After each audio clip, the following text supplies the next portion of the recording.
Hey, welcome to our channel. Make sure to subscribe and turn on the bell so you never miss our latest content.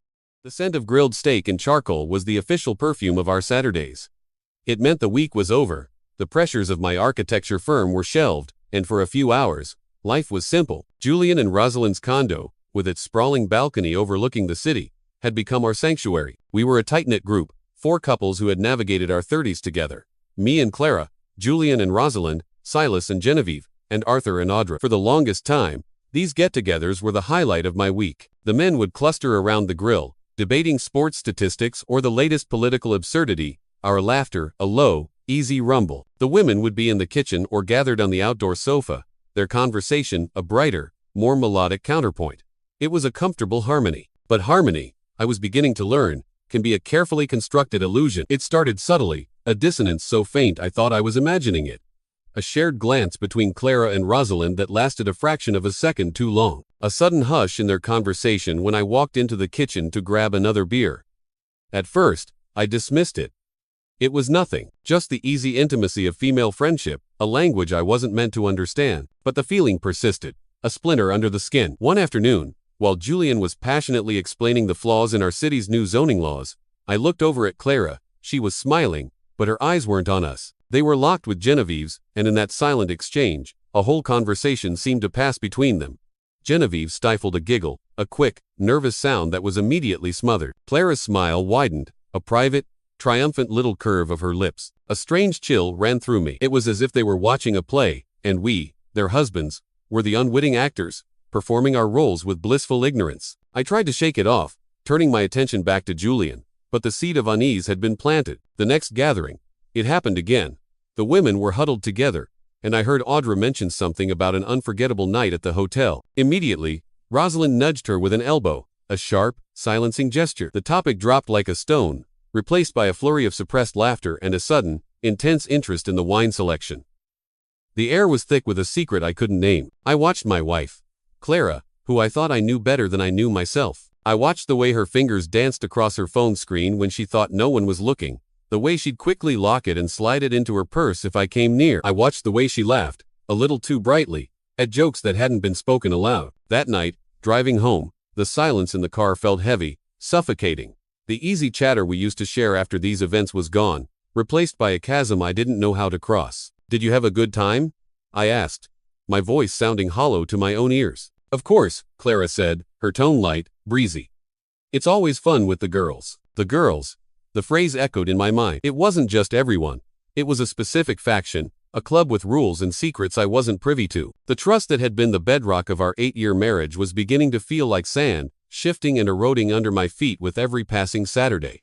I wasn't just attending a barbecue anymore. I was attending a performance, and I was starting to suspect I was the fool in the audience. The paranoia gnawed at me. It followed me to work, sat in the passenger seat of my car, and lay beside me in bed at night. I'd find myself replaying conversations, dissecting every word, every laugh, searching for hidden meanings until my head ached. Was I going crazy? Was I becoming that jealous, insecure husband I'd always pitied? I had to know. The uncertainty was more corrosive than any truth could be. The following Saturday, I put my plan into motion. It felt sordid, a betrayal in itself, but my need for clarity had become a desperate, physical craving. I called Julian that morning. "Hey, man, I'm heading out to the specialty butcher near you. Mind if I drop the steaks off early?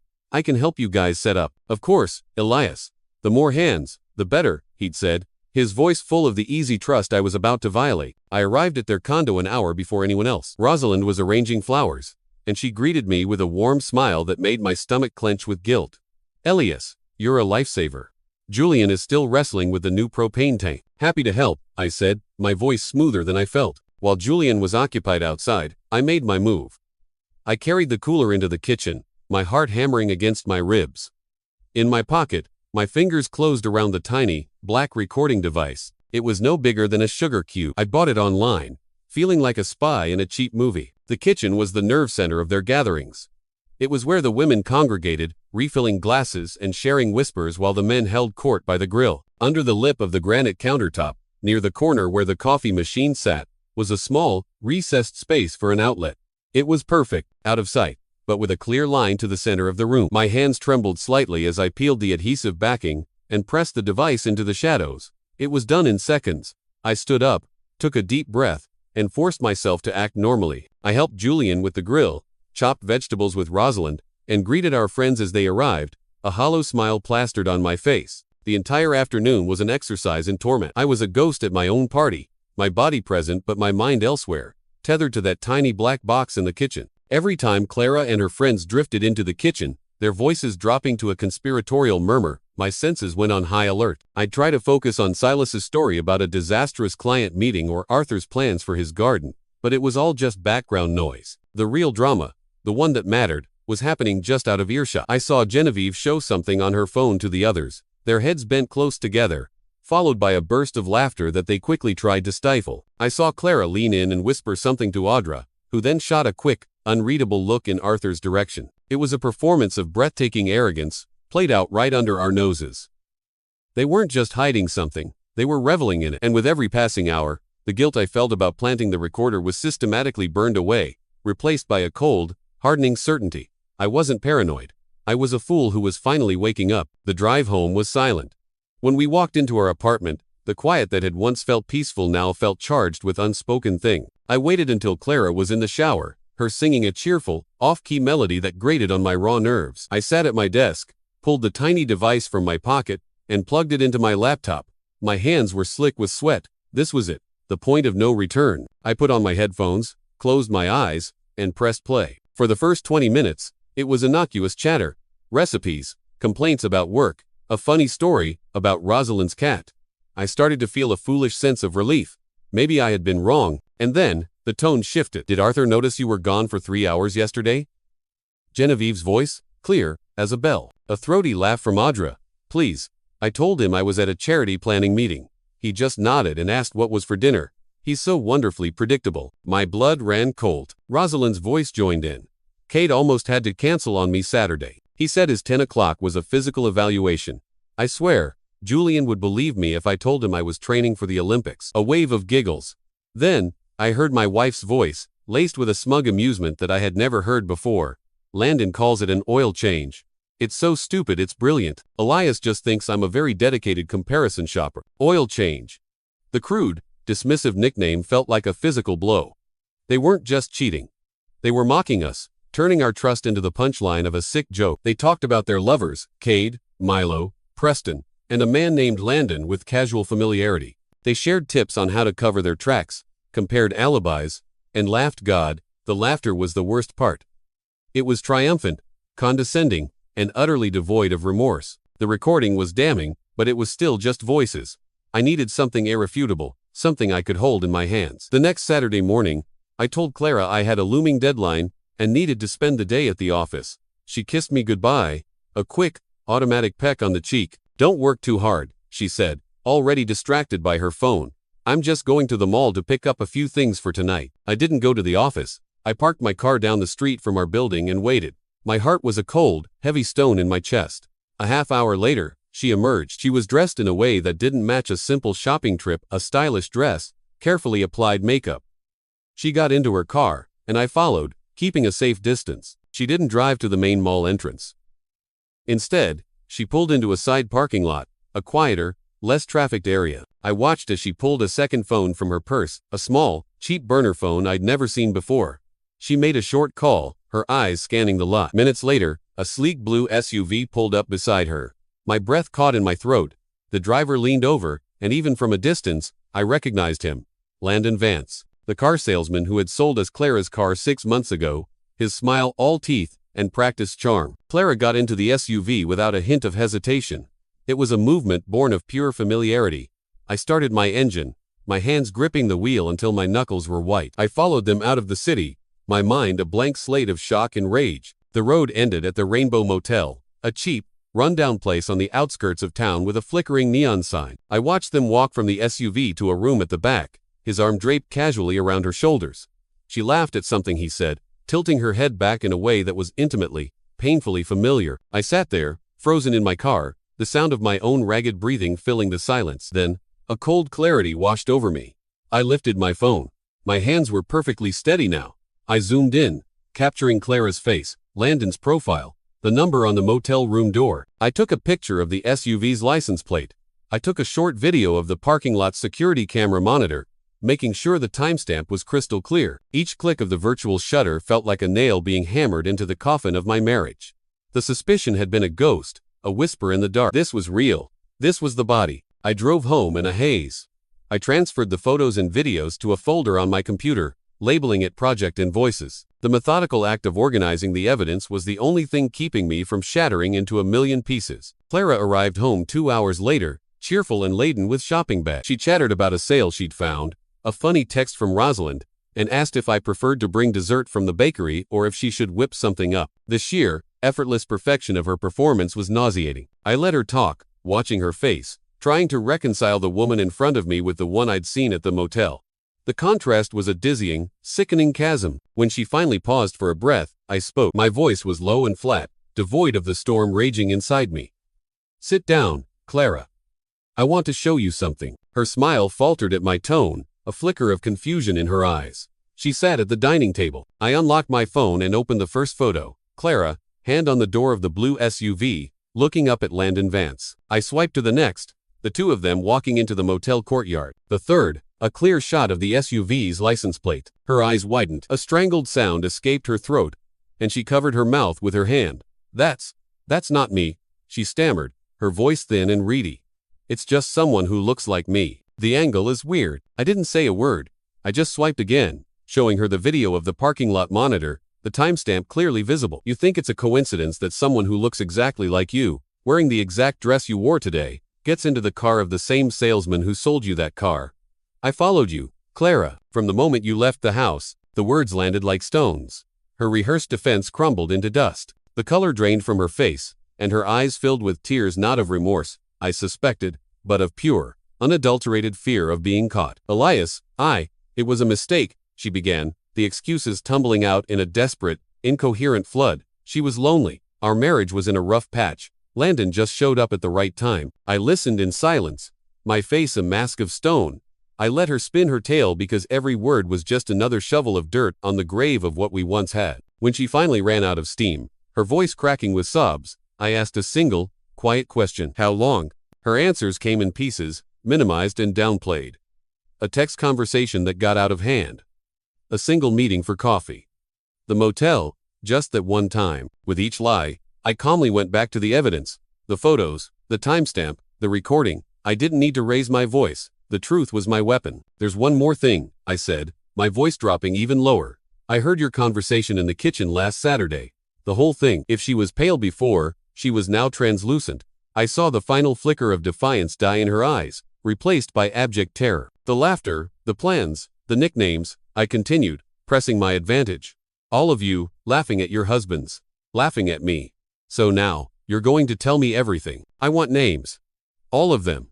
No more lies." She tried to resist, mumbling about loyalty to her friends, about how it was cowardly to expose them. I simply held up my phone, the image of her and Landon at the motel filling the screen. It was a silent, brutal reminder of who held all the power now. The pause stretched on, thick and suffocating. Finally, defeated, she began to speak. First, Rosalind and the gym instructor, Cade Sterling. They used double class as their code.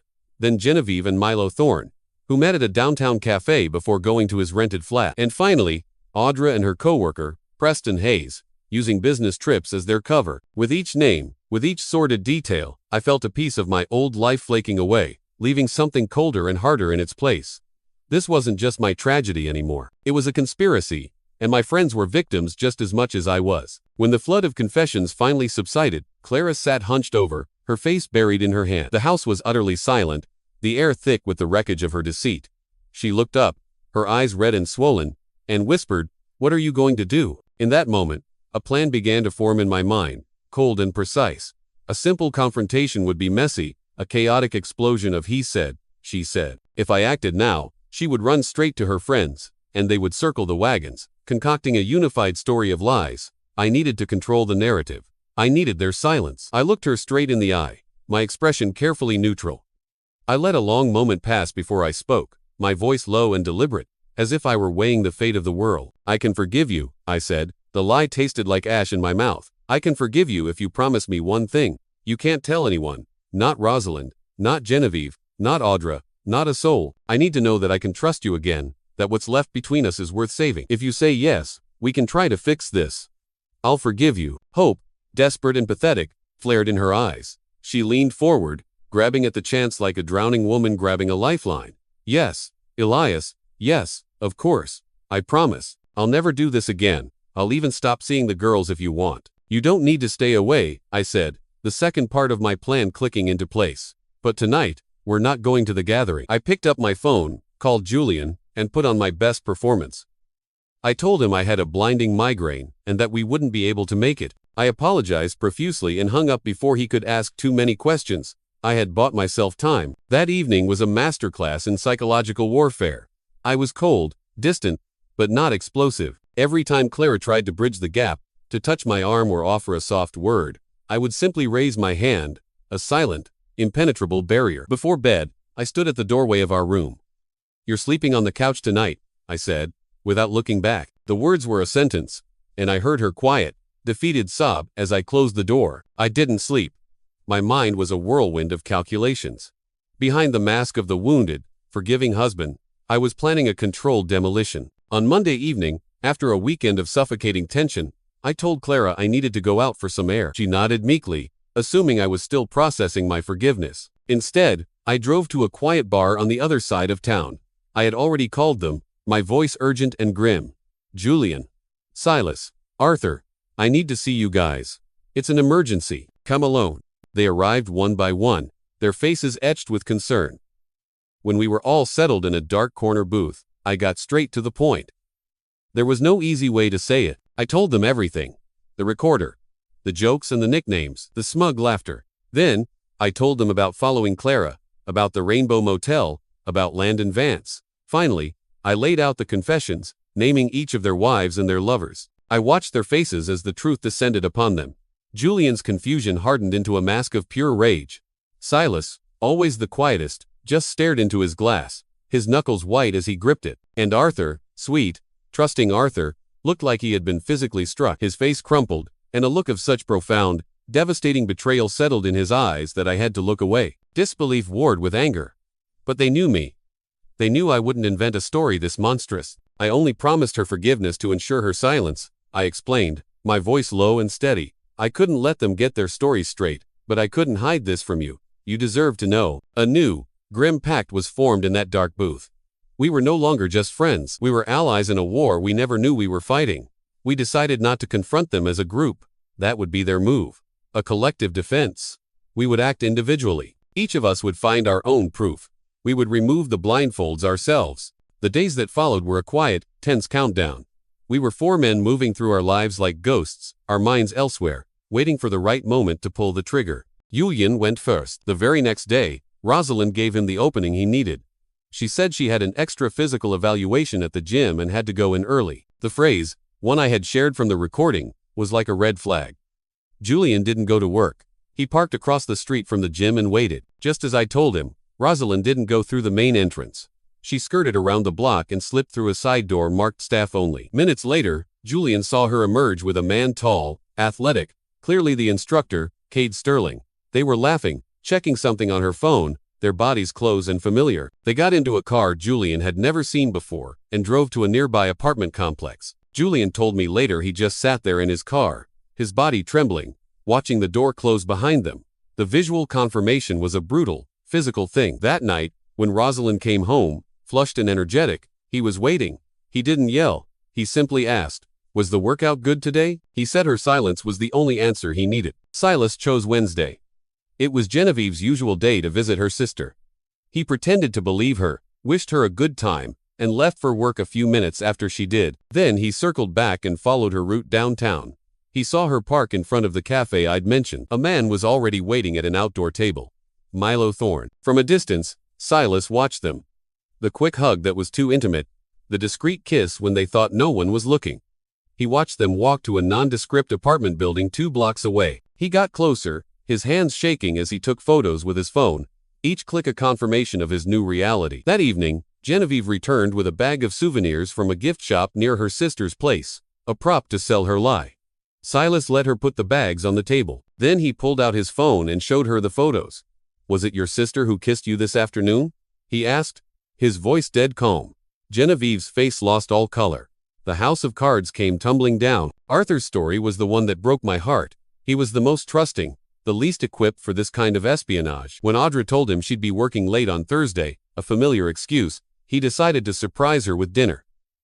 He parked in front of her office building and waited. He saw her leave, not alone, but with Mark Collins Preston Hayes. I corrected myself. The coworker from her confession. They shared a laugh, got into a taxi together, and headed not towards their home, but towards a business hotel downtown. Arthur followed. He stood on the sidewalk across the street and watched them walk into the lobby together, casual and easy, like any other couple. He said he stood there for a long time, just staring at the hotel entrance, needing to burn the image into his mind so he could never deny it. When Felicia Audra came home hours later, feigning exhaustion from work, Arthur was sitting on the couch in the dark. Beside him, by the front door, was a packed suitcase. "Good overtime today?" was all he said. One by one, the secrets had been dragged into the light. The web of lies, so intricately woven and supported by their knowing laughter, had completely unraveled. The unbreakable pact between them was shattered by 4 separate, devastating truths. The Saturday gatherings were over for good. On Friday evening, I called Clara into the living room. The week of silent tension had reached its conclusion. My part of the plan was done. My tone was blunt, surgical. "Pack your things. You're leaving tonight." She stared at me, her face a mask of disbelief. "What? You said you'd forgive me." The promise was just to stay quiet. I crossed my arms. "I said that so you wouldn't run and warn your friends. I wanted to make sure no one was tipped off before they could see the truth for themselves. Now, each husband has confronted his wife. The plan is done. You can go." The dam broke. She fell apart instantly, a storm of tears and pleas. She begged, she bargained, she promised to do anything, to change completely. She tried to touch my arm, to remind me of the good years, the memories we'd built. I didn't budge. "You built the lie," I said, my voice as hard as steel. "I just removed the blindfold." Her pleading turned to rage. "You set me up.